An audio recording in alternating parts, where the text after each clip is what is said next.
Is someone speaking? I was speaking for a second, but I had my mic off. Oh, that doesn't help, Sean. How are you? Doing fine. Doing fine. Good evening. Hey, Stanley. Good evening. Just wrapping up my dinner as I'm kind of logging in. No worries. We have a packed agenda this evening. Yeah. It's a lot of stuff going on these days. Yeah, definitely. See, Pascal is here. Thanos and Anselmo. Oh, hello, Thanos and Anselmo. I know. Hello. Oh, I love the earrings. So that really cool. Nice. I know somebody was saying I should have worn them yesterday for Cinco de Mayo. Oh, you know what? What about Cinco de Mayo the entire year, right? Oh, Mr. Burdo, hello. Hi. You're not wearing any fancy earrings? No? No, not tonight. Gosh, Steve. Hello. Hey, Richard, how are you doing? Good, thanks. How is everybody? Hanging in there, hanging in there. Good. Hi, Steve. Hi, Sean. Hey, Richard. Hi, Stanley. Hey, Helen. Evening, Richard.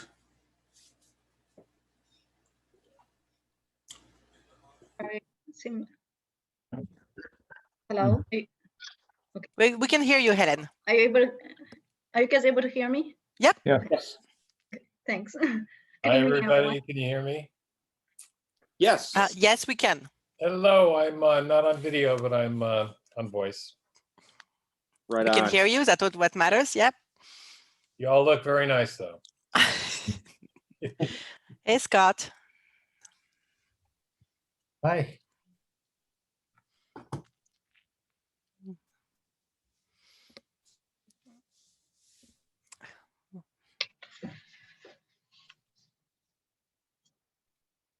Hey, Alexi.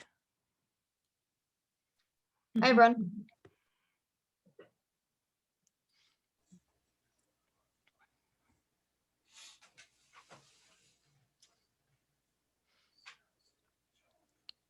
I think we're still waiting for a few people, huh? Exactly. At least on the finance committee. And the CPMC too.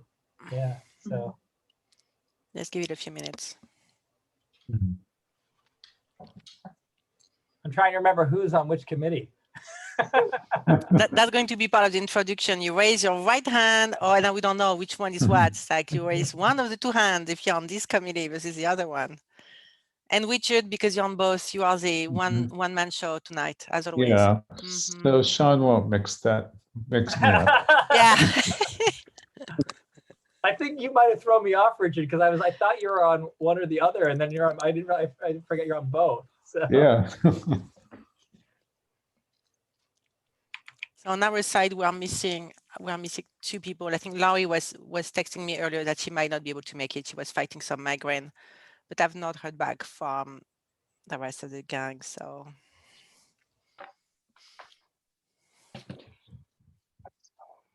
Oh yes. We see Helen New Scott twice. This is the same trick you did last time. There is something odd with your whatever connection. What's going on over there?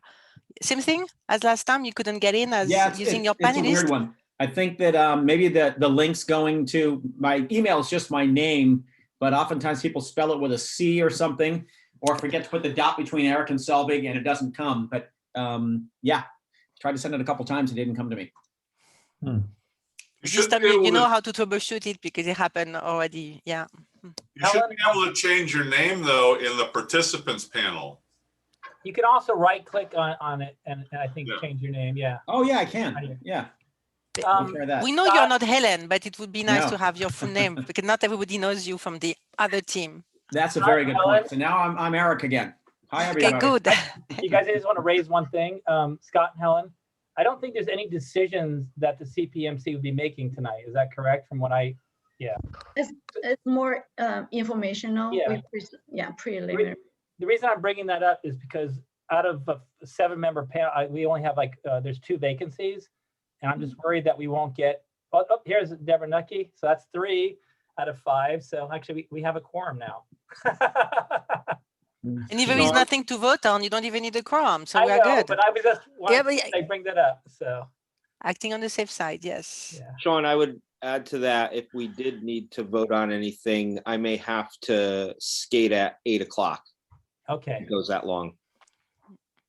maybe it won't. I don't know. This is my first time, so. I would hope we'd be wrapped up by 8 o'clock this evening. Thank you. Oh, thank you. Thank you, sir. Have one of my kids' birthday cake to celebrate this evening. So it would be great if we finish by 8. Okay, is Dave here?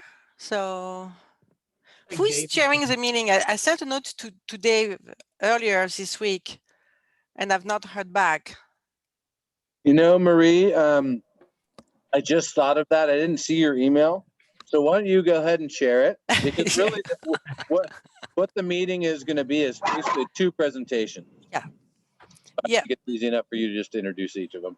Okay, so I'm going to follow. I was thinking that you had not read my email, so I'm going to, it's 6:33 p.m. And as we just decided, I'm going to chair this meeting. And I declare that the Capital Program Monitoring Committee and Financial Advisory Committee of today, Thursday, May 6th at 6:30 p.m. is open. Welcome, everybody.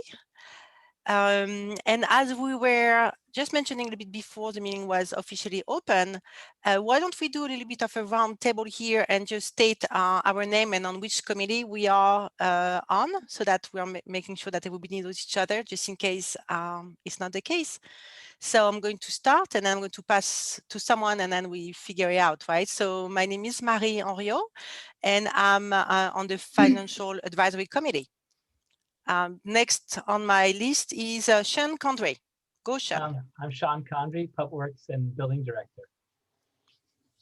Pass it to you. You want pass me it to pass to it? Okay. yes. What pass it to someone else? It's actually quite nice this way. Next, I guess Stanley.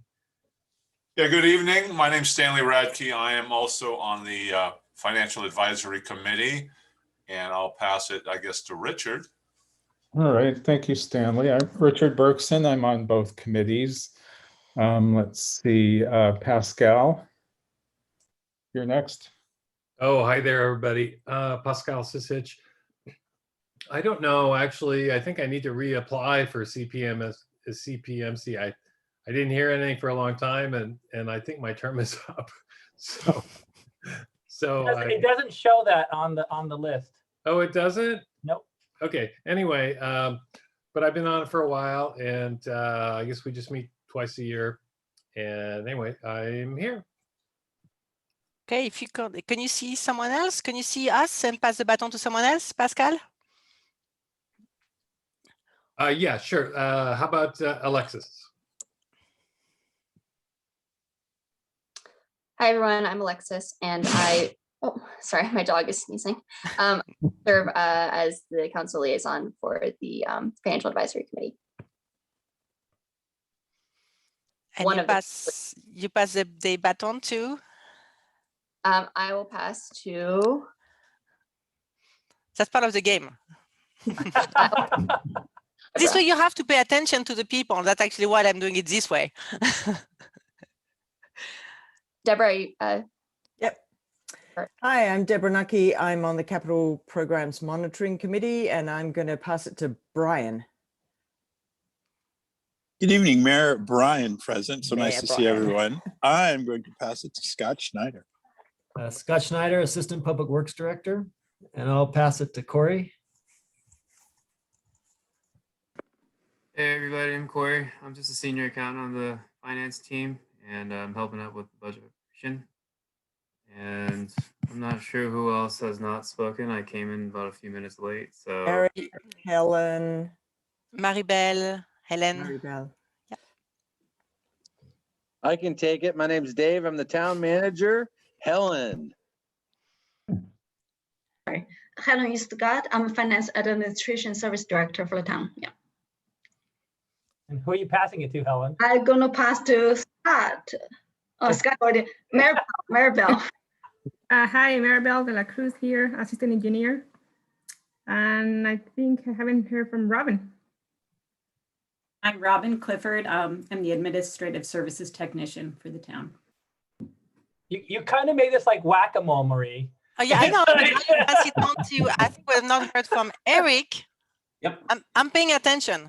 You totally are. Yeah, I think I'm the last one. So I'm Eric Selvig and I'm on the Financial Advisory Committee. No, we're missing one. And do we more. have Mr. Birdo himself? I'm here. And I know you're here, Steve.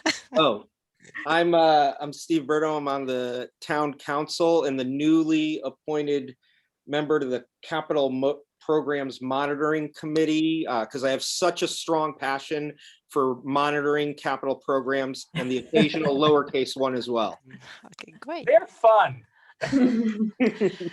So before I go to the next agenda, and I think everybody has been introduced, at least that I can see, I would like to see if we have any open comments or open for public expression. Can you tell me if there is anybody from the public who is even attending and wants to say something? I'm not sure how to have a meeting without Steve Lamb in the audience. Ah. It feels like we're missing something here. He's boycotting us because of COVID.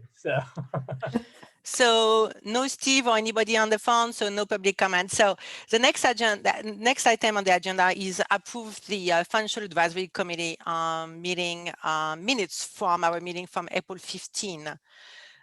We received those notes about a couple of days ago on Monday. Did you have a chance to review them? And can someone make a motion to approve those minutes? Or I'm going to do it. So I make a motion to approve the minutes of our April 15 meeting. Do I have a second? I second. You were actually not part of that. Oh, meeting, I wasn't Deborah. there. But I thank was you so like- much. I I was want like, someone who it actually looked attended that familiar. meeting, but I can see there is some enthusiasm on that side. Come on. I'll second. Okay, thank you, Eric. So I'm going just to do a roll call for that, approving those minutes. Marie, aye. Eric, aye. Stanley, Aye. Richard, Aye. and I think this is all right because the others, yes. I'm just like going through that. So we are on this item, and now I think I'm going to pass the baton to either you, Helen, or Dave to take on this meeting.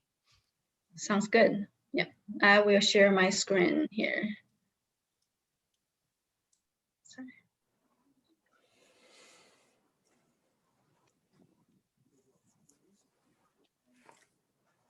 I'm not sure if you guys able to see my screen or is it full PowerPoint or? We can see it. It's not in presentation mode, but we can see your screen. Okay, I'm not sure. Maybe because my computer have two screen here. Try to figure- Probably. Okay, so I'm going to use this one. Just go over this. Good evening, everyone. Thank you for the opportunity for us to review the fiscal year 2021-22 preliminary budget with you tonight. This meeting will be held two part. The first part will be myself present you for the general fund operating budget, and the second part will be Sean and then Scott and their team to present for your capital improvement program. I'm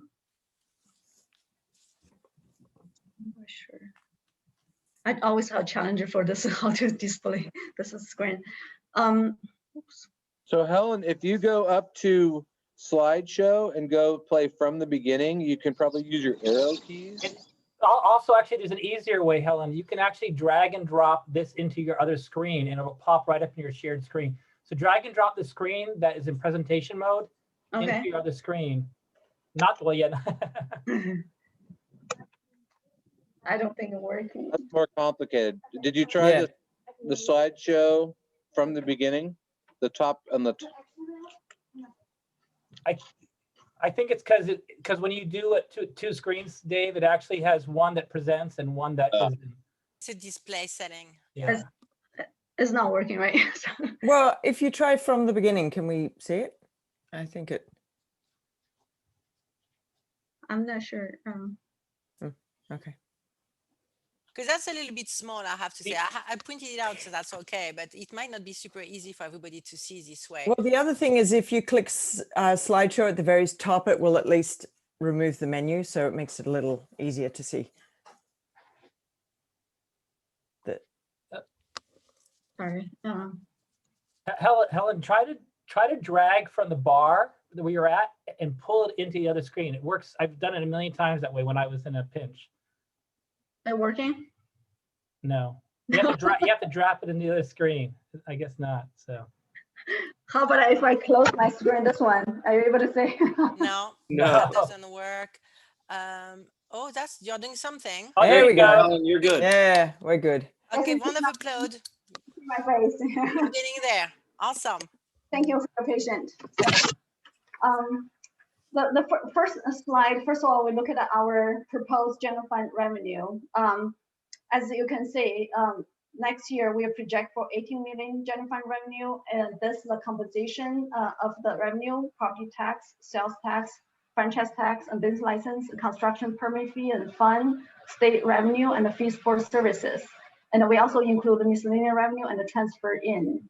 So the major part for our revenue comes from our property tax, so which is about 78%. The second large our general fund revenue is sales tax revenue. I think Maria asked me a question regarding the sales tax. For the town, we collect about 1% sales tax and then 0.5% Measure D transactional tax. The Measure D fund will be recording Measure D capital project fund, but this one is only showing the general 1% of sales tax. So here's the composition for our general fund revenue. Next one, which is if we look at it from the pie chart, will be standing out for property tax. We have collected the majority of the pie is our property tax is very important. This kind of sort of like shield us from getting impact from COVID-19, not as much as other jurisdictions. They're heavily rely on their TOT tax or sales tax. So, so this graph is showing you about, for the secure tax, like $1 tax, property tax we collected, how much in the town we get it. So for the town, we only get 26 cents. The property tax if we for $1. Others go to the other jurisdictions, such as county general taxing district and then school district. There are take some share of this property tax collection. We only get a quarter, a little bit more than a quarter for the town share portion. And this another component for the sales tax, which you can see for the town San Samuel, we have local tax as 8.75, but the part that go to our town is about 1.5. The 0.5 is our Measure D tax. The 1% is general tax. Oh, excuse me. Can you go back here? Marie here. So can you say it again? Like the Measure D versus the the town county general fund, the 1% that's here. Mm-hmm. Does it tie? How does it tie with the 14 million from the? I'm still trying to figure out how I understand the 14 million of the 1.2 million of the sales tax from the slide 4. Mm-hmm. Exactly. So is the $1.284 million here? Is it the 1% or is it the 0.5% or the sum of both? It's 1%, part of the 1%. Yeah. Got it. Yeah, so just as a point of clarity, so this is called the Bradley Burns 1% sales. Every town, city gets 1%. The 0.5 is our Measure D, and that's actually accounted for not in the general fund, but in the Measure D fund. So we're showing it here as part of the sales tax, but it doesn't count towards our general fund. So the general fund, the 1.2 you're seeing is just the 1%. Yeah, exactly. Okay, so the 1% here equals the 1.284 from the page 4. Got it. Exactly. Thank you so much. Thanks. Since property tax is such a big part of our general fund revenue, you ask, okay, what's in there? Why is it so huge, right? Actually, Helen, we can't hear you. Or is it just me? You are fading out a little bit. I can't hear her either. Okay, thank you. I guess maybe because of my speaker, I closed the other screen. My speaker not able to. Oh, that's working. Are you able to see my screen still? Yes. Okay, good. Okay. Thank you. So, for property tax, we collect about 14 million, which is a big part of our general fund support. So, sometimes people wondering what made up this for 14 million. Here's the detailed listing. For the secure tax, which is normally people say 1% levy on the tax roll, that we collect about $8 million, which is 57%. And also the second big part for us is pension override tax. This tax enacted since 1958, which is support for the town's employee, fire services and police services for their pension, helping pay for the pension. We project about 2.3 million next year, which is important part for our maintain our current operation. And also we here you can call out also how municipal service tax, we collect about $500,000. This kind of also support for our big support for our general operation. I did send out a reference for general fund revenue. They have different definition or description about what each tax. So if you have a further question, you can reach out to me after meeting, or I can explain to you different type of the tax revenues. Here's another graph showing the percentage how the property tax are divided for the $14 million.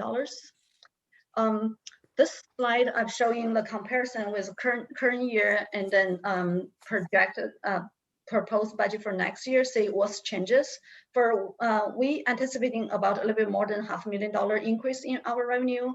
The major one is property tax, the piece is about 3% increases. And then we do anticipating some business license tax reduction. The reason being is the current year we are collecting some one-time revenue from last year because the town allowed the business owners to defer their tax submission. So sometime tax come in current year, which is one time paid up for last year. So we are say project a little bit decrease next year. And then for a construction permit, this year we project for 820,000. Next year about 900,000. We kind of change some models because right now just such a high demand for construction permit. Sometimes we need to get help from outside contract services to expedite the process. So we budget both in the revenue side increase. At the same time, we also have some cost budget for utilize outside consultant as well. So, can I ask why the big jump in fines? Okay, sure. I had the same question, Deborah. I was thinking, am I going to be fined for something? I know. I'm like, what's that?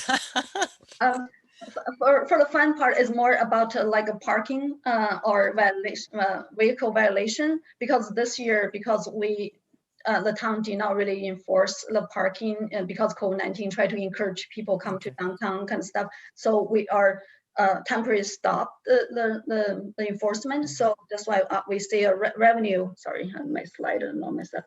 Revenue decrease. Actually, next year we are hoping everything back to normal. Then we okay, so 60,000 is kind of more normal. This year was the abnormal year, but 60,000 is back to where we were having before. Yes, that's correct. Okay, got it. So, do you have any question on this slide, or you're good?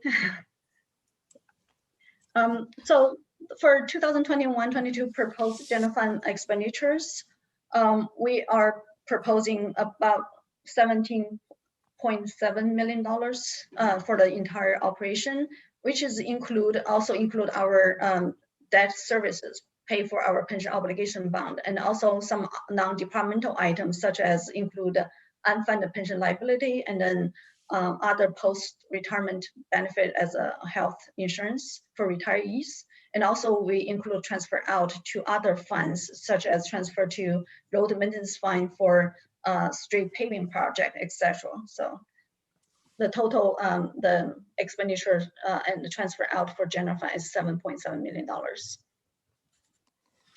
This slide is showing a comparison as current year revised budget versus next year. 2020-21 is a challenging year for us due to the COVID-19, the unpredictable impact from COVID-19 impact. We did try to tighten our belts and reduce our cost.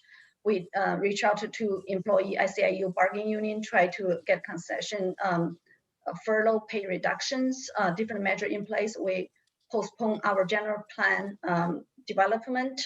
So we did have a lower compared per year, lower budget number for 2021. But next year, we're hoping with current year strong economic, as normal, I guess, or better than we projected revenue coming in, we kind of, try to restore some service we have been cut from last year. So the total increase about $1 million, which is made up from different items, such as we last year we imposed about between 4.5% to 5% furlough. Now we restored back up, and also the contract is ended, so it's kind of back to normal. And also include some COLA adjustment for employee, which is currently is pending for the union and the council ratification agreement. As now, I'm not able to disclose the dollar amount or percentage.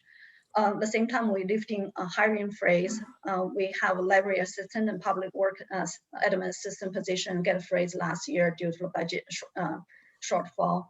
And we also restore some outside contract services such as general plan. We're hoping able to moving forward next year, at least for a portion of the plan itself. And we increase some plan check fee, which is offset by the revenue you saw on previous slide. For fire department or police department, the JPA, they provide their preliminary budget number, which included their COLA adjustment between 3% to 4% as well. Again, for unfunded liability, pension liability, OPEB, other post-employment benefit, also see an increase. Those number budget based on the actual report. So,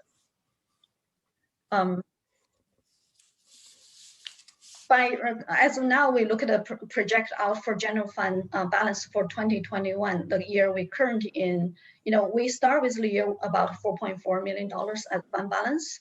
The revenue and transfer in, we project about 17.5 million, and then expenditure transfer out as $16.8 million.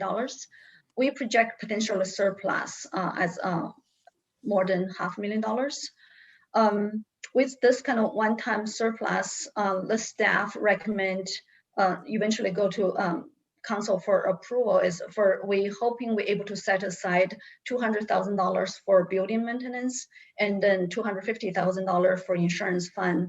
The reason being for the town, historically our building did not really have any money set aside for repairs as much needed. That's kind of cost being deferred.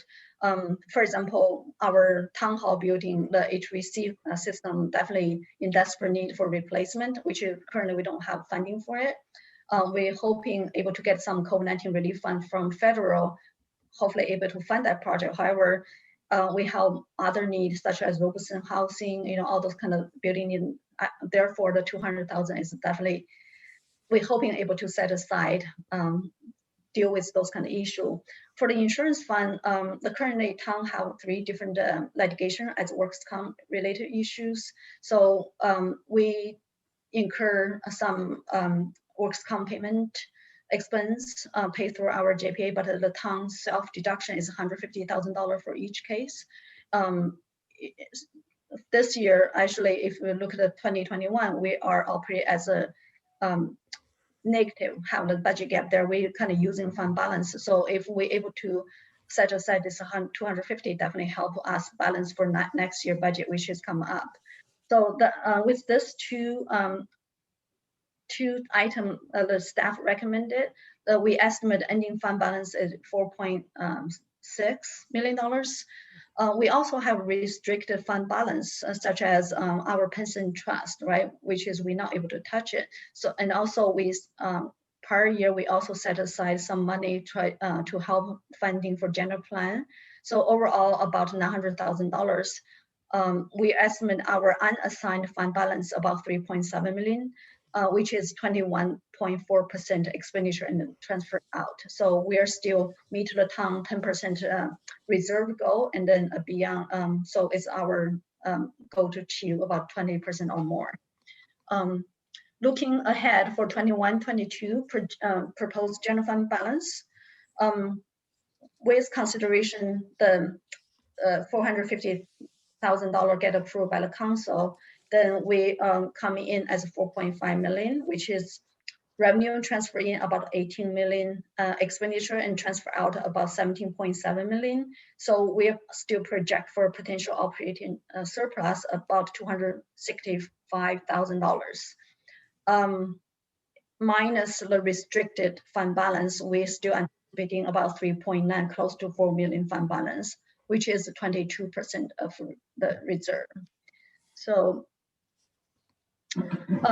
during the town work plan meeting, talked to the council, we did get some proposed idea to fund certain projects. So one of them is community engagement coordinator position. It's estimated cost about $100,000. We also hope put aside some funding for climate action plan, about $50,000. I think in previous meeting, we present to you about a business license study result. We're hoping really able to leverage outside consultant to help us to enforce or collecting business license revenue. The cost about $20,000. Hopefully that will be offset by potential revenue, additional revenue coming in. So the total wish list about $170,000. So that's probably the staff going to present this to the council for recommendation. One item is hoping can set aside for 2021, 2 items, building and the insurance fund set aside. At the same time, because we have $264,000, which is able to support this $170,000 request, we still have a little bit more money left in our pocket to go to the fund balance. So with that said, that's pretty much my general fund operating budget proposed. So I just wonder if you have any questions. That's a good time to ask, or otherwise I'm going to move on to the capital budget. Well, let's see if someone has a question. I want just to make sure, just looking at everybody here. Raise your hand virtually. Or, yes, Stanley. Yes, thank you. I have a question, Helen. The set aside from last year's budget for what you called the insurance fund, that's primarily for the town's liability on workman's comp claims? Actually, it's a combination. It's few items in there. The insurance fund, we include general liability and, like property damage, all those kind of stuff, and also works comp, as well as flood insurance and then employment insurance. Overall, it's all in this one fund. I think the challenge our currently incurred is works comp related. And also because we have those kind of litigation insurance ongoing, it's not only need to pay for our self-deductible, which is $150,000 each. Hopefully we don't need to use the entire limit. And then the other thing is also because those kind of active claims, we do impact our premium charger from our insurance group as well. So it's kind of compound double whammy situation for us. So as the current year, just say as the year today, we look at the cost. Last year, we only transferred in $450 to fund this program. Year to date, we already incurred about more than $500,000 cost. So, and the cost is still coming because of the invoice not at current yet, not, still have a couple more months, the claim coming in. So with that said, just look at the one single year, we already offset by $200,000. So we're project probably that's going to go to next year as well. So we definitely need this fund set aside to keep us flow. If we don't take out from current year budget, which is this money going to go to fund balance, which means we will request for next year budget, which will be eating up our $264,000 surplus. So yeah, as I'm going to say, you will see offset, upset balancing. You have less revenue, have more expenditure. You will eating in fund balance. One way, the other will be digging in fund balance. Just say when you want to put this money in. Yeah, but Helen, what's the total kind of liability in this insurance fund? You're saying it's flood insurance, it's general liability, it's workers' comp. Yeah. And for this fiscal year, it's already $500,000 in bills. Which means include our insurance premium and also claim costs as well. Okay. So the insurance premium, for example, liability insurance premium itself is $251,000, which is include bunch of different items like property, a boiler, like a general liability, people trip and fall, those kind of claims, cyber securities, all different type of claim in the liability insurance, this category. And then for workers' comp insurance is about $138,000 premium. So the premium itself is already significant, right? Then everything else, if you have any incurrence, then you will add more cost to it. So yeah, I hope I answered your questions. I see another question for Deborah, and after that, I will have another question on the insurance, but you go, Deborah. Yeah, I had two questions. One is the climate action plan about taking action or about developing a plan? And the second was about insurance and fire risk, having just gone past Phoenix Lake. We're in serious drought. So I'm just wondering what our risk is and how we're covered if there's a fire that damages any of the town property. I would say for the climate action plan, I think the $50,000 is based on our council member Alexis request, try to funding some collaborative effort with other jurisdiction. Potential can fund one position for a sustainability coordinator, maybe addition some other miscellaneous costs. I think the total dollar amount currently come up at $50,000. It's not, they only need that much, they probably need more, but we look at how much we're able to afford this. We are planning for Alexis, champion, if you like to add more to it, sorry.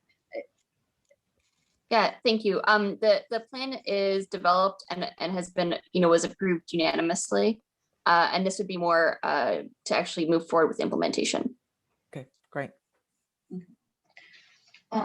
For the insurance piece for the fire, actually that part I'm not really have much idea about it. I think currently the town, we do receive from the wildfire prevention tax about a little bit more than $300,000 a year. And then for more defensible space or fire prevention related activity, I think the town itself get a half, and then also they allocate this defensible space another 20% to us, total of $300,000.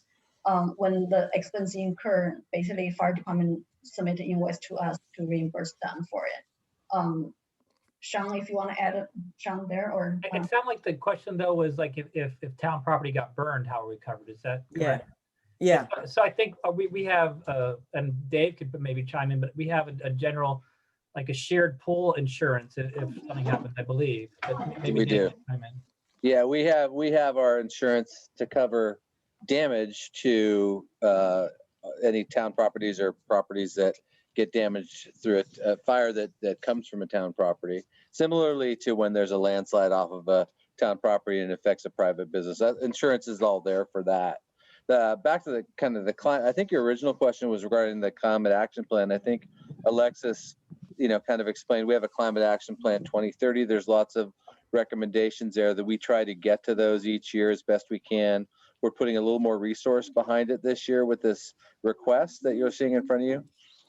So, it's kind of like, of course, the increased wildfire risk is certainly related directly to climate action. But we have a pretty robust fire prevention program. And then we have what we're hoping is a climate action plan that we can actually start taking more action on this year. So they're connected, but not necessarily financially as much as you might think. And Deborah, I could just chime in from a little different perspective. I'm on the technical advisory committee for the Wildfire Protection Authority. And we are already really, even before they came into existence, we already doubled our effort in open space. And we're doing a ton of work with the fire department right now on our exit routes, and more is coming. So we're doing really moving up in terms of trying to prevent something from happening to our properties and also to residents' properties. What do you think it is?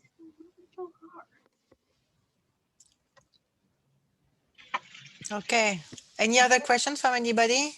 I think I'm personally not completely clear myself, and I think we need to follow up on the insurance fund versus insurance, because I want to make sure we are not putting aside something for like money for a fund that I think should be part of the run rate, which is insurance is part of the run rate. So I'm still trying to figure out what's part of the run rate versus what has to be set aside, because I would think that insurance should be part of what we already budget every year. So I'm having a little bit of, not adding up the numbers here. So maybe this is something I will ask you separately, Helen. Okay. Okay. Well, I guess this is Brian. I guess in terms of following up on Stan and Marie's comments, I think a little clarity around is that dollar amount. I think it's $250,000. Is it for premiums, or is it a cash set aside for cash outlays we will make outside for what our insurance isn't covering? Is that the sort of point of confusion? No. Well, that's what I'm confused about. But we can move Well, on. I'm glad to hear I'm not the only one confused. Thank you, Mayor Brian. Helen, you might have or maybe this is something we are not using the right words, indeed. So for the town, I would say historically the way operation, we don't, beside the general fund operation, we don't have any money set aside. If you look at other agencies, their funding, they have internal service fund set aside, which is they are charged out from the general fund, different department to collect this money, put aside to deal with things come up, such as deferred building maintenance. You set money aside and a vehicle replacement or technology replacement or your insurance need. But however, for the town, I guess, historically, this kind of step never done before. We probably don't really have some excess money to fund those kind of area.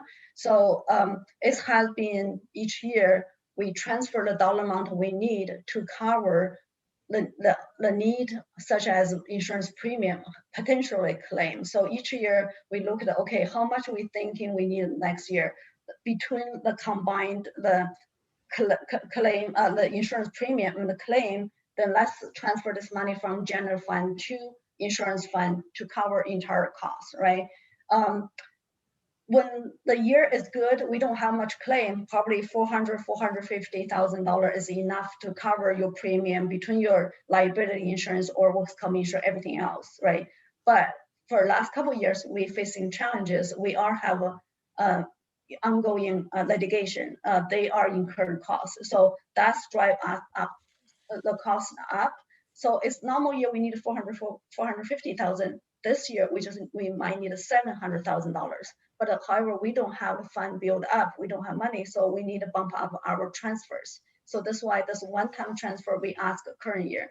So if we don't get current year, then we will need the funding next year. Otherwise, you don't see a balanced fund balancing, right? You will dip in as going negative. Pretty much you operate at negative fund.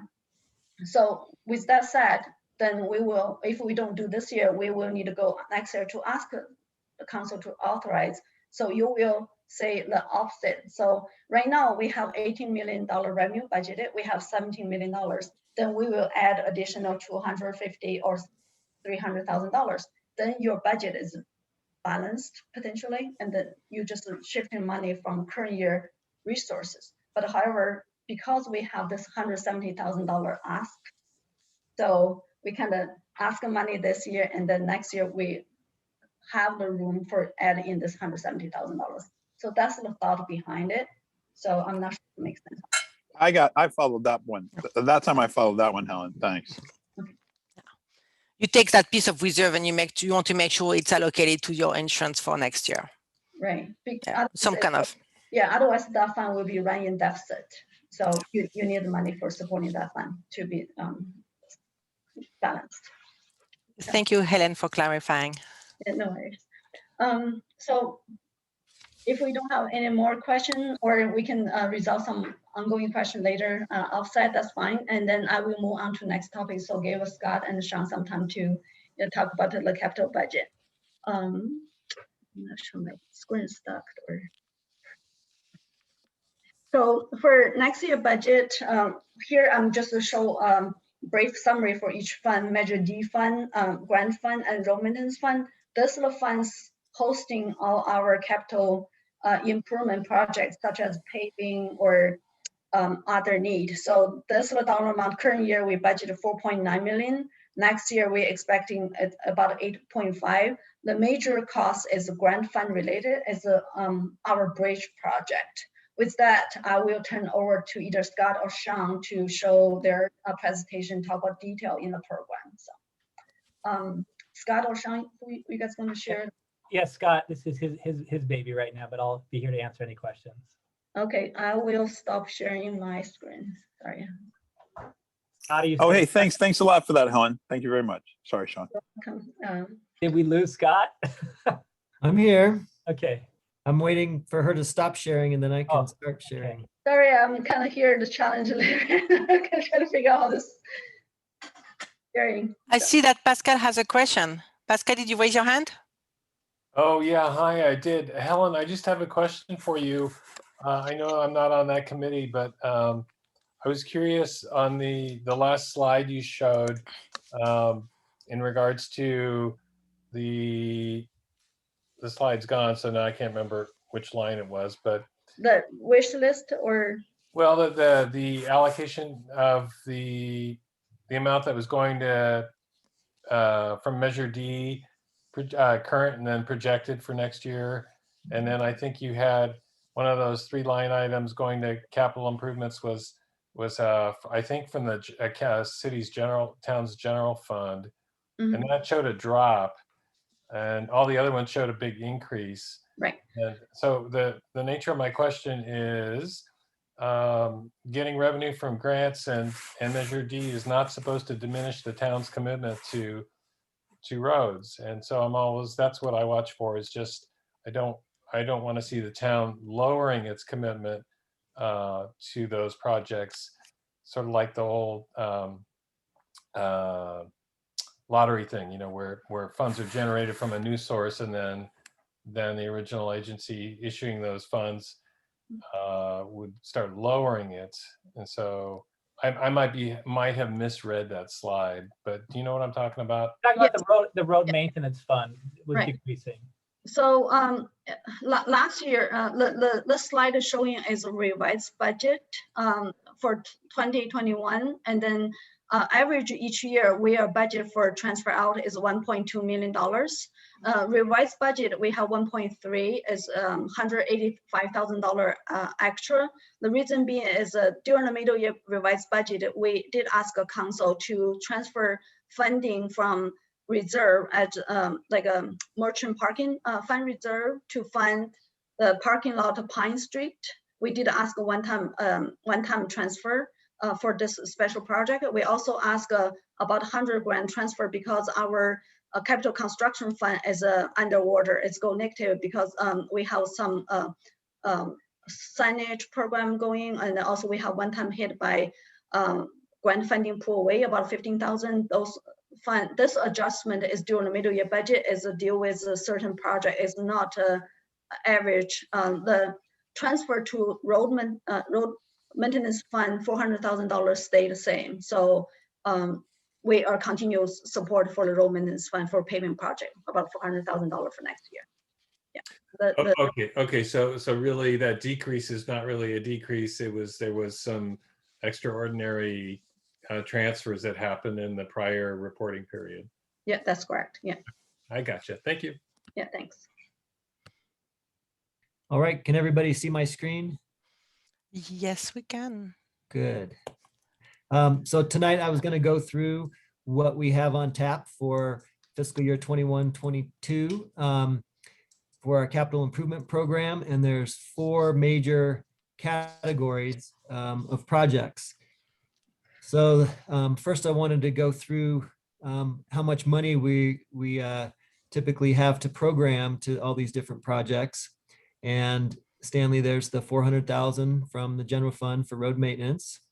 And then our road impact fees have been going up with the increase in the amount of building permits that we've been seeing. And so that's been a good increase. We get state gas tax from Senate Bill 1. And that comes to us. You're going to see a staff report at the next council meeting of how we're directing that to a specific project. They have very specific requirements that we actually have the council do a resolution of how they're going to spend the money. So it's a little more complicated than some other funding sources. The Measure AA is a 0.5-cent sales tax that we get through the Transportation Authority of Marin. And that's been staying about the same as it was last year. Same with SB1. They've been pretty close to last year, maybe a tiny bit higher, but not a big swing. And then we've seen a big increase in Measure D infrastructure. And so I know that's I think, Helen, you said it's a transactional tax. So it's a sales tax for when people buy things in San Anselmo, but it's also a transactional tax. So if you buy a car from a dealer in Corte Madera, since we don't have car dealers here in San Anselmo, they get your address, and then you still pay that tax for that purchase you made outside of the town. And if you buy, say, a boat or an airplane or an art, all that stuff will get taxed as well. And even if you buy them outside of the county or outside of the town. So that Measure D has gone up more than our sales tax. So that's been a really nice increase there. And then every 3 years we get Measure B, which also comes from the Transportation Authority of Marin, and that's a vehicle license fee. So every time you register your car, you pay, I think it's a $10 extra fee. And so TAM bundles up all that money, and then every 3 years gives us about $100,000. And Scott, before you move on, I'd just like to, and we can talk about this more later. Measure D has been instrumental in terms of us improving our roads and many other things. And just so everybody knows, this is going to be coming up in a couple of years. It's going to be gone, and so if we're going to keep up our roads, we're going to have to look at that in the near future. Just throwing that in there. So the first category is paving, and we have 5 different projects we're working on for paving. We have 2 residential street resurfacing projects. We have a slurry seal program, and then we have a large grant, a federal grant that we got for Sir Francis Drake to pave from the hub down to the town of Ross, about $1 million for that. And then we're going to be starting working on design of the 2022 street resurfacing projects. So phase A and B, we split it up into 2 projects, primarily to give our engineering staff some experience. So one project is going to be done by Maribel, and another project by Dimitri. And so these are the streets that we're looking at there. And like I said, at the next council meeting, we're identifying SB1 funds are going to the Phase B project. And then the Measure AA money we get from TAM will be designating to the Phase A project. And both of those, it's, as it's all kind of one big pot of money that it goes into, but we have to be very specific with these funding agencies on what exactly we're doing with it. And so they each have their different requirements on that.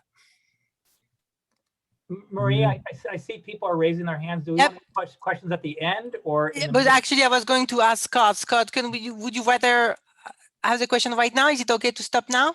Yeah, I think we can. Okay. Do questions as we go. I don't know if Pascal still had a question. Because I saw Pascal hand still raising, but let's start with you, Deborah, and then Pascal after that. Just quick question on Phase B. Is that after Phase A, or are they happening simultaneously, particularly because Lincoln Park, there's major construction going on, and just can't imagine it being resurfaced and then still having all those trucks on it? No, they're simultaneous, but we're also coordinating with the different things that are going on. So we've been working with the One Lincoln Park people, and they were supposed to be all done by May, and we'll see if that happens. But they've just been we've been working with Marin Municipal Water District because they're doing a water hookup for One Lincoln. And so we'll certainly not pave before everybody gets their stuff done there. So that is on our radar to coordinate.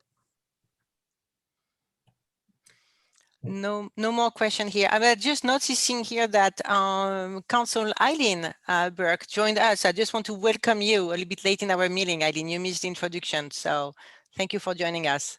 Thanks, Marie. I was getting my my teenager his second COVID shot, so. Oh, we know about that. Okay, back to you, Scott. So for our slurry program, we have some residential streets that we'd like to slurry. And you can see on the map they're scattered about town. And then I'd also like to slurry seal Center Boulevard. It was slurry sealed, I think 6 or 8 years ago. And we like to try to be on a 6-year schedule. And slurry sealing a street like Center will extend the life and prolong the time when we actually have to repave it, which would be much more expensive than doing a slurry seal project. And similarly on Drake, last year, we did a little slurry right at Butterfield, and I'd like to continue that on either side. So we're coordinating the left side next to Fairfax with our sidewalk project that I'll go into in a few more slides. And then the stretch in front of the high school, we need to do a lot of dig outs and pavement repairs prior to that work. So I'm trying to coordinate getting those streets ready for the slurry seal. And then we're using Measure D money for this. And then the Sir Francis Drake project goes from the hub down to the town of Ross. And we have about $1 million in federal funds and 132,000 in local match. So in this current fiscal year, we did the design, or we're doing the design now, but we're paying for it out of this fiscal year. And then next fiscal year is what the construction funding is showing here. And then for next year's street resurfacing, our proposed list is working in the Oak Springs Woodside area of town off of Butterfield. And we're gonna be soon looking for a design consultant to do the design for that. And we're estimating about $100,000 for design, with the target of about $1 million for paving for next year. And so this is like the equivalent of the phase A and B from this year. And then the second category we have is our bridges. And this is kind of a moving target. We've been having a lot of challenges with the Highway Bridge Program.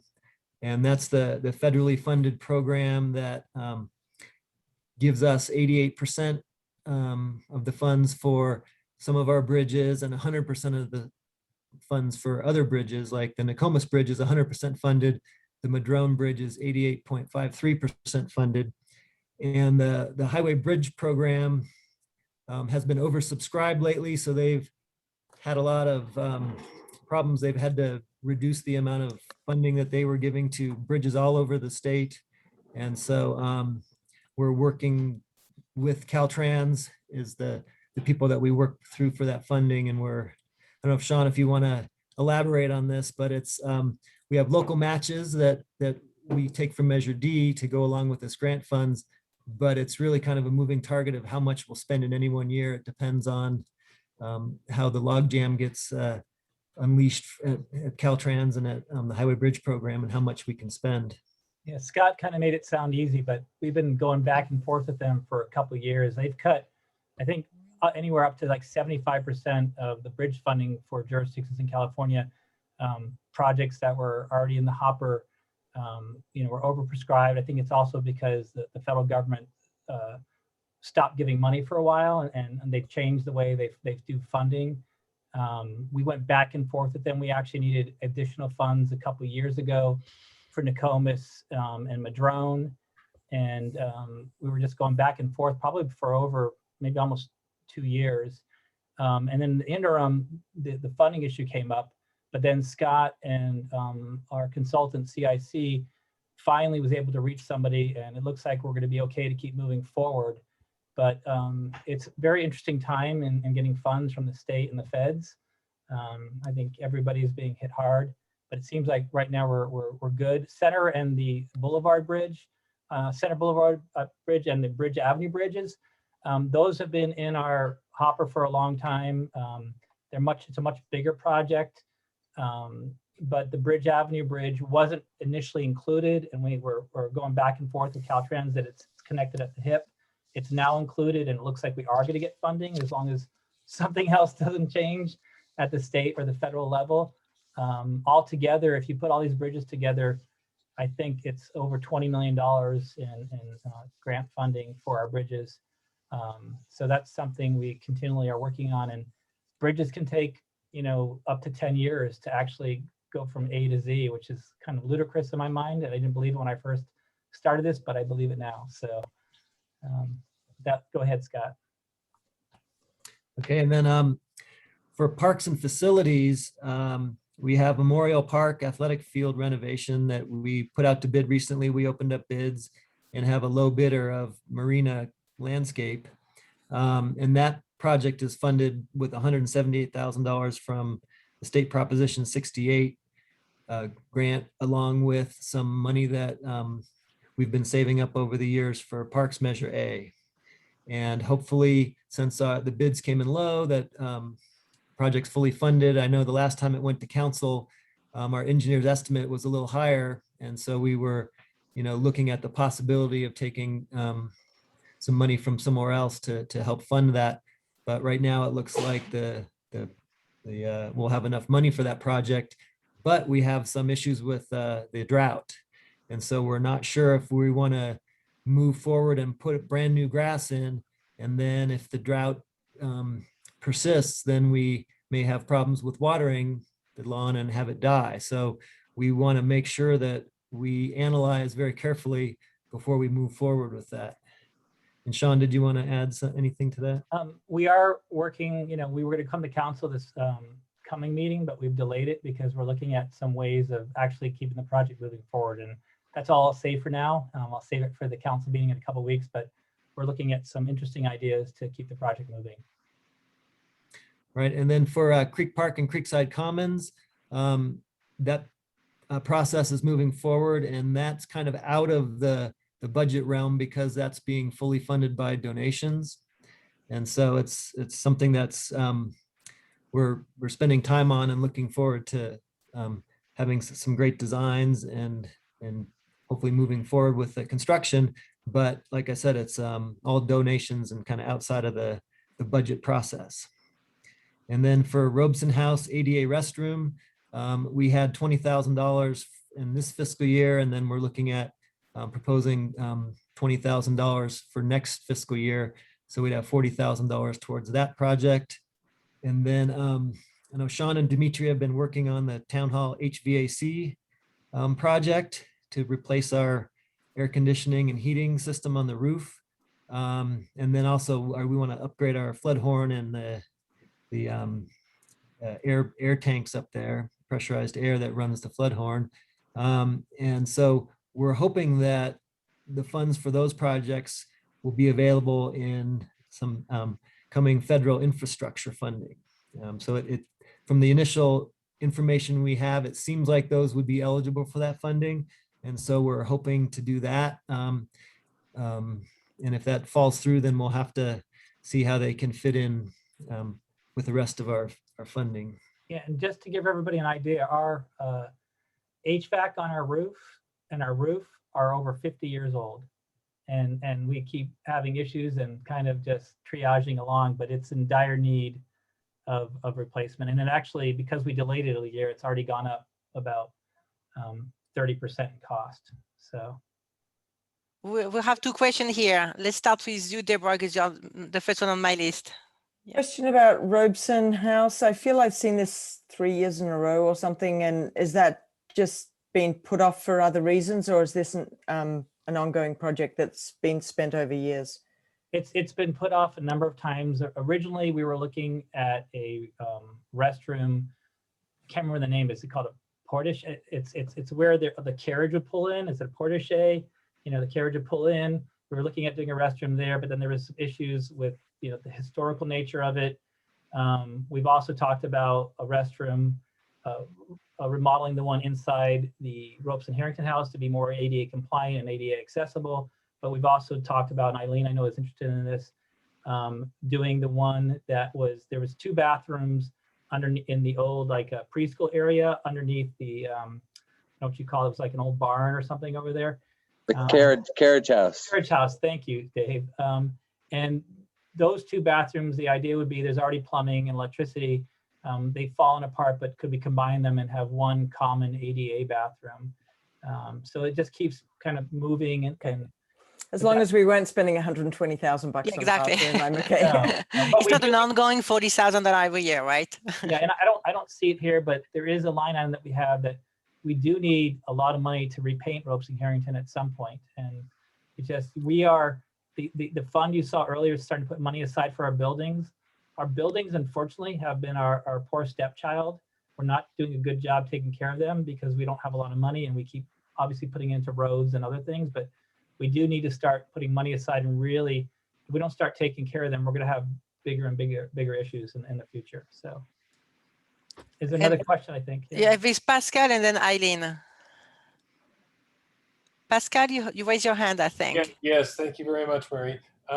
Scott and Sean, I have a question, maybe going backwards. I'm sorry, I might have missed it, but you talked about resurfacing and you talked about slurry seals, part of the road maintenance program. It seems to me there was another category, and I think it might have been called something like major reconstruction. And the reason I ask is those streets were the ones I think that needed like a full depth reconstruction. They were like the most expensive one, involved, lowering, all the underground utilities. And I'm just wondering, I didn't hear you talk about those.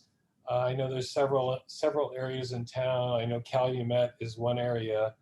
And the idea was you weren't doing them now because it couldn't get any worse. And you wanted to focus on keeping the CPI up, or whatever the pavement index is.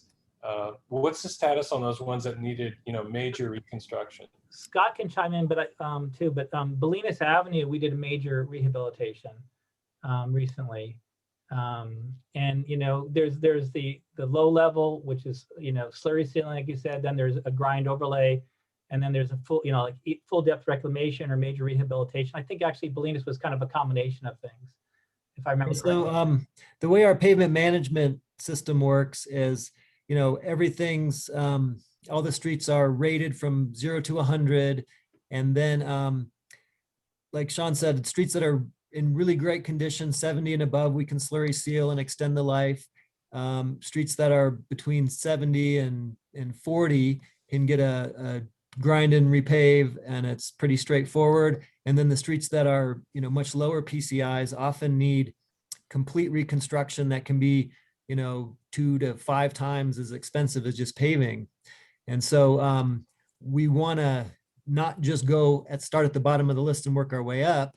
But with that said, the model is just looking at the PCI number, and we try to look at each street individually. And there are some streets that have been between a 0 and 30 that we can just do a grind and overlay on, and we can, so they cost as much as the better streets, and they're not, so expensive as a complete reconstruction. So we look at that, and in like the cases of Calumet, it's a concrete street. And so it's not going to have the same problems that an asphalt street has, where it starts getting cracks and then getting potholes and then completely falls apart. And one winter can make a street impassable if it's a very low PCI, but concrete streets aren't like that. So we do need to figure out what to do with Calumet, because if we wanted to, remove all the concrete and put back paving, that's a big project. But we also had a number of neighbors out there who wanted to keep the historic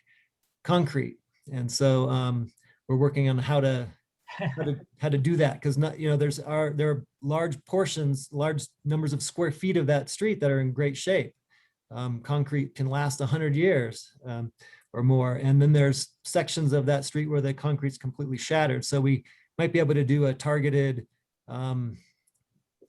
effort, just doing some concrete replacements in certain segments, and try to do that over time. Because like I said, if we wanted to just do Calumet, okay, that's 1 or 1.5 years of budget. I mean, we wouldn't do any other streets, and so we Yeah, just have to. And Pascal, I don't know if you remember from the days when I gave you guys a complete, I think Scott's done this too, we give you a complete course in pavement. And so there's really two things. There's one called asset protection, and then there's kind of your local, your worst streets, right? And the model that we look at, that actually Scott uses, and it's called Street Saver. You're really supposed to do asset protection because it's much cheaper to take care of the house that's in good shape versus the house that's falling apart. From a financial investment, that's what you're supposed to do. And also to get grants and stuff, you're supposed to show that you're doing that. But then we obviously have a lot of local streets that are your worst first, we call them, right? And so we've kind of done a hybrid approach. And that's what we try to do every year, is do a hybrid. We are doing many more slurry seals than we used to do, and we will continue to do those. And Scott's really big on those. He's always pushing me to do more and more slurry seals. So I think, does that answer your question? Yeah, no, I think it was really good to go over that. Not everybody might be familiar. I think I remember most of that.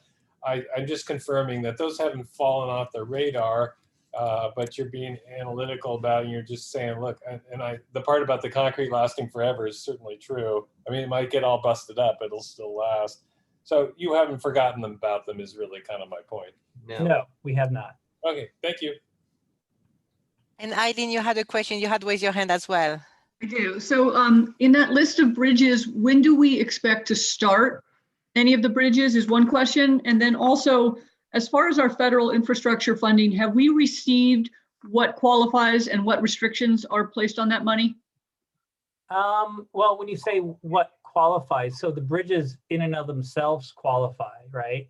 And like, so the restrictions typically are, it has to be the bridge itself, and then only so many feet. I think it's 100 feet out, Scott, from the bridge to conform. So they'll let you conform to the streets, but as far as it usually pays for, so Nokomis, for example, because it's called a local bridge, we get 100% funding for everything for that, right? Madrone is not considered a local bridge because it's more of like a collector or through street. That we get 88 and like 5/8% or something in funding, and the rest of it we have to come up with, or the county, which is a whole nother issue. But most of the funding, we can do most of it within reason. Like if you try to go too far out or do too much in terms of going down the street, they won't pay for that. So you have to keep your project within the Caltrans limits. And as long as you can justify that, you can usually get the funding for it. Okay, and when do we expect any of those bridges, the project to begin? So Nokomis and Madrone, the hope is within the next 2 years. Part of it though has been funding issues, and part of it was, we went through kind of back and forth. I think the flood parameters we've changed 3 times in working with the county in terms of redesigning for the 100-year flood or the 25-year flood event or back to the 100. And so we finally, it took us forever to figure that out. And there's been some other issues, but the hope is in the next 2 years, those will be done. Center and the Bridge Avenue bridges are probably at least, I would guess, 3 to 5 years out, Okay, thank you. No more question. You can keep going, Scott. Okay, and then the fourth category is bike ped and transportation. So we have several projects here. So the school bike spine project, we've did the design in this fiscal year. And so we're looking at next fiscal year for the construction. And we have a grant it's a federal grant, and with a $29,500 local match. And I'm hoping that we can do some staff time to bring down that local match, so that'll be less out of pocket for the town. So I might be able to save some money there. And that project right now, I'm trying to get the final approvals from Caltrans to be able to bring that to council for their approval, and then going out to bid, and hopefully do that later this summer and fall. And that's a project. Let's see, I'll go through these projects a little bit more on the next few slides. The Brookside School Sidewalk Gap Closure Project is funded by TAM, and we're finalizing the design for that. And that has about $50,000 in local match. And then the Hub Transportation Study is an exciting project with another TAM grant. And there's a community meeting coming up next Thursday. So hopefully, if you're interested in that, you can attend. I think it's at 6:30 next Thursday. And then once we also got funding from TAM for a Hawk pedestrian signal, but the requirement is that we have to finish the Brookside School Sidewalk project first. So we'll be designing that project in the next fiscal year and then constructing it in the following year. And I'd just like to point out that Scott's been working really hard on these projects, and because of his time, our local match oftentimes isn't money, it's the time he spends on the projects. So it actually saves the town a lot of money. So for the school bike spine project, you can see on the map there, it kind of wraps around in the back streets and it links together Wade Thomas and Brookside and goes past the high school.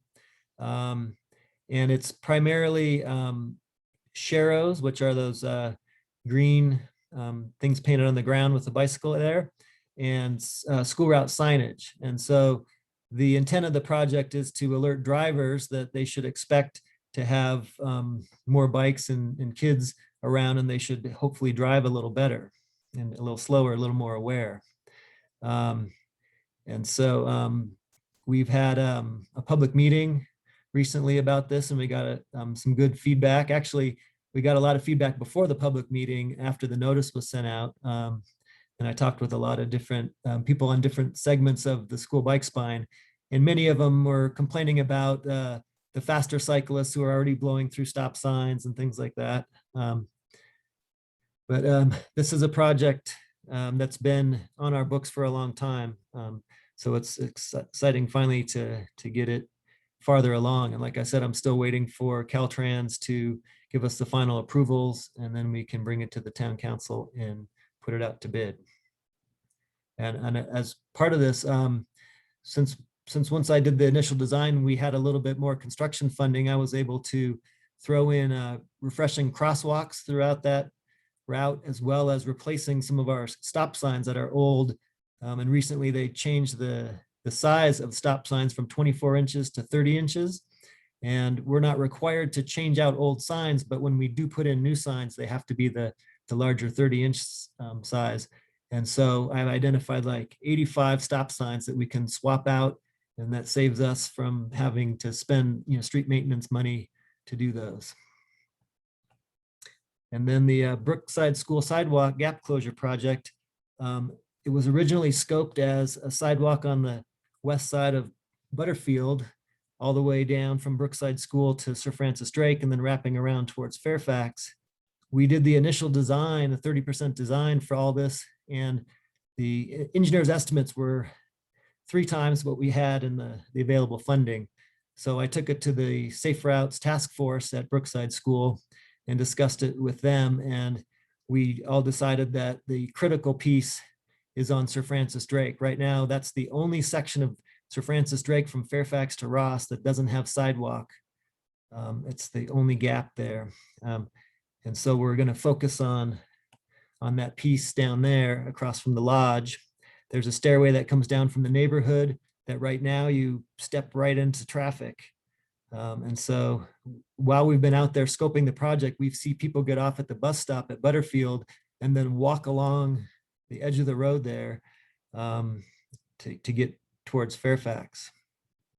So like I said, the project is, the design's probably about 95% complete. Maribel's been working on this. We're doing some outreach to some of the properties there. There's apartments and a lot of rental properties.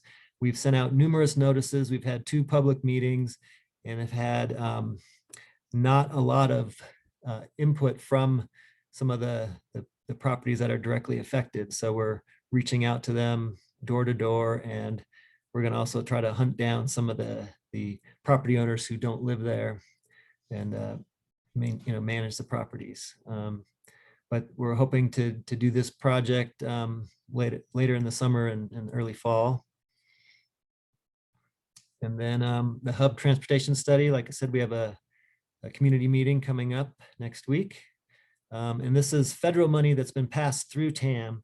So we had to follow some of the more complicated federal process for when we did a request for proposal for consultants. We had to do it in a very specific and detailed way to meet the federal requirements. And but since it's a design or a study and not a construction project, it makes all that federal paperwork a lot easier. So that's coming up next week. And then once we finish the Brookside sidewalk, we can work on the Hawk Beacon. And you may have seen a Hawk Beacon that just went in across from San Rafael High School, just past Trader Joe's down there. And then the county's doing one over on Sir Francis Drake, just a little bit east of College of Marin. So that this is a system where you get some flashing yellow lights and then you get a red light. And so you actually are required to stop. Whereas like the one at Saunders right now is flashing yellow, and most drivers will comply, but some drivers will not, wonder why everyone's stopping, and they'll go around. And so one of my daughter's friends was hit a couple years ago there. And so this project is going to be, I'm really excited about this, just to get it, make sure that everybody's going to stop for all the kids crossing over, especially at lunchtime, trying to get over to Red Hill Shopping Center to get their lunch. And with that, I'm happy to answer any questions.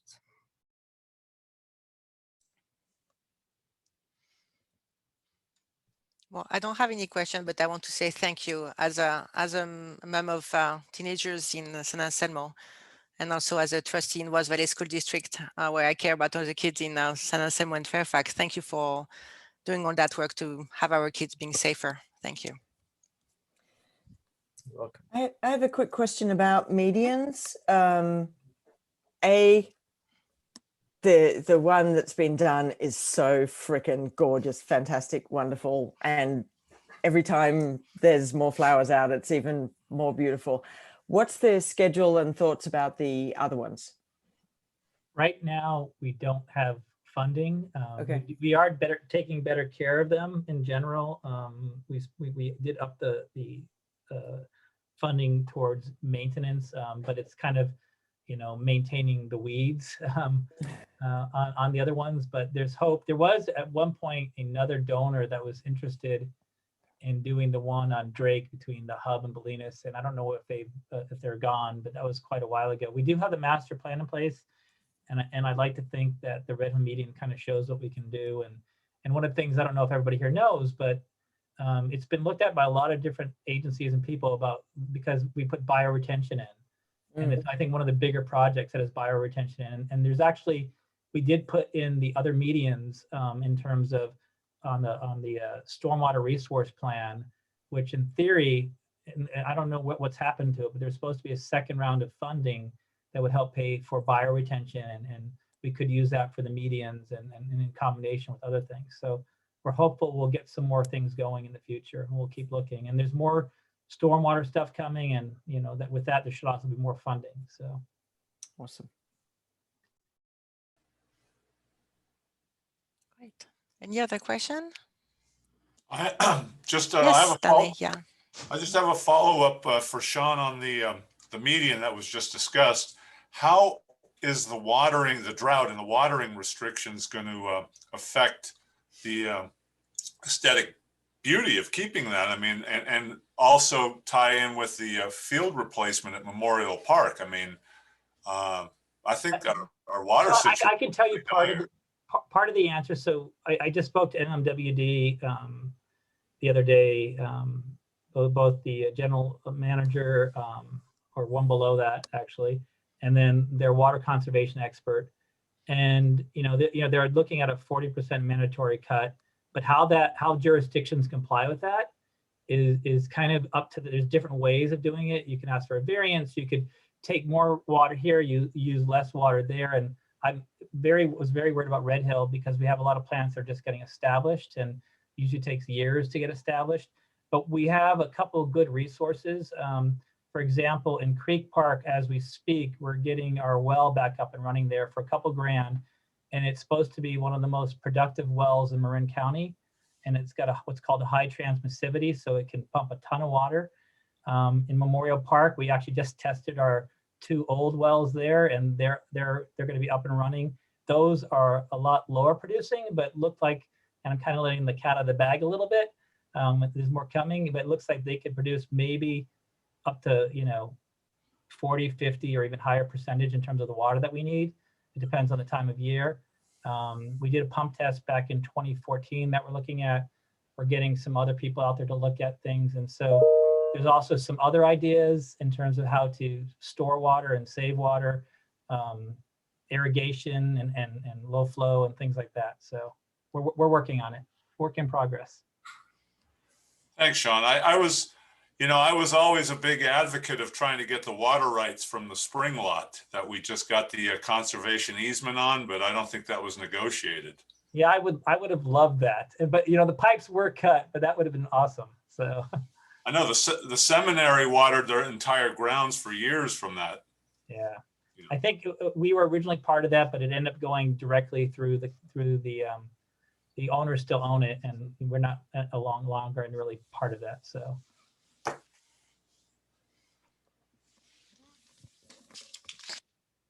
No more questions? I'm just looking at my agenda here to kind of figure out, are we toward the end of the meeting? It seems so, right? I can see Mayor Brian saying, okay, this is about time to wrap it up. So I just want to make sure we still don't have any public on the phone who wants to have any comments. No, I'm just making sure nobody on the phone. Is there any request for future agenda items that someone wants to raise their hand today? Right now? No. If any, then I'm ready to adjourn this meeting if nobody has any more question, anything. So thank you, everybody. And we have 2 different meetings, 2 different groups going on today. So we will outreach individually to you to let you know when your next meeting is. I don't have the calendar in front of me for the capital program monitoring, but Financial Advisory Committee, I think we have a meeting coming up. Date, I can't really remember the date right now, so we will send it to you. Okay, Helen? And you beat 8 o'clock. Okay, we beat 8 o'clock. Yeah, Everybody awesome. back on schedule. I can go to my birthday party. Thank you, everybody. Thank you. Thanks. Meeting Bye-bye. adjourned. You take care. Bye, everybody. Bye, Dave. Okay, well, the last one. This is good. Thank you for all your guidance. Yeah. Really Okay, yeah. Thank you so much, everybody. Okay, I'm going to leave right now. Okay. Bye, ladies. Take care. Oh, those gorgeous piece. I just need to see that in real. Oh my gosh. Those are just like, this is definitely my style, as you can tell. Love it. Okay. Goodbye, ladies. Take care. Bye. Bye.